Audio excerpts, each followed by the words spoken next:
गुरुजी ने उस शिष्य से पूछा, अब तुम मुझे ये बताओ कि प्यास किस यात्री को ज्यादा लगी थी। शिष्य ने तुरंत उत्तर दिया कि दूसरे यात्री को। गुरुजी फिर बोले, प्यास दूसरे यात्री को ज्यादा लगी थी। ये हम इसलिए कह सकते हैं क्योंकि उसने प्यास बुझाने के लिए परिश्रम किया। उसी प्रकार तुम्हारे सहपाठी में ज्ञान की प्यास है, जिसे बुझाने के लिए वह कठिन परिश्रम करता है, जबकि तुम ऐसा नहीं करते हो।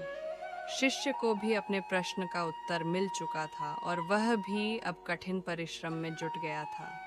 ज्ञान उसी को जल्दी प्राप्त होता है जो ज्ञान पिपासु हो।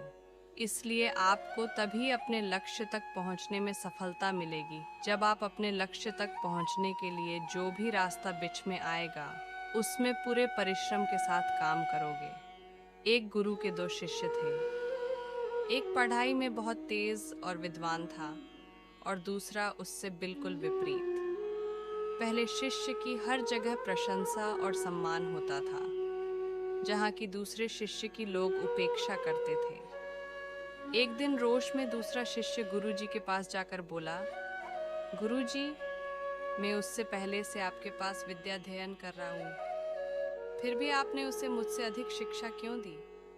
गुरुजी थोड़ी देर मौन रहने के बाद बोले, पहले तुम एक कहानी सुनो। एक यात्री कहीं जा रहा था। रास्ते में उसे प्यास लगी। थोड़ी दूर पर उसे एक कुआं मिला। कुएं पर बाल्टी तो थी लेकिन रस्सी नहीं थी, इसलिए वह आगे बढ़ गया। थोड़ी देर बाद एक दूसरा यात्री उस कुएं के पास आया। कुएं पर रस्सी न देखकर उसने इधर उधर देखा। पास में ही बड़ी बड़ी घास उगी थी। उसने घास उखाड़कर रस्सी बटना प्रारंभ किया। थोड़ी देर में ही एक लंबी रस्सी तैयार हो गई, जिसकी सहायता से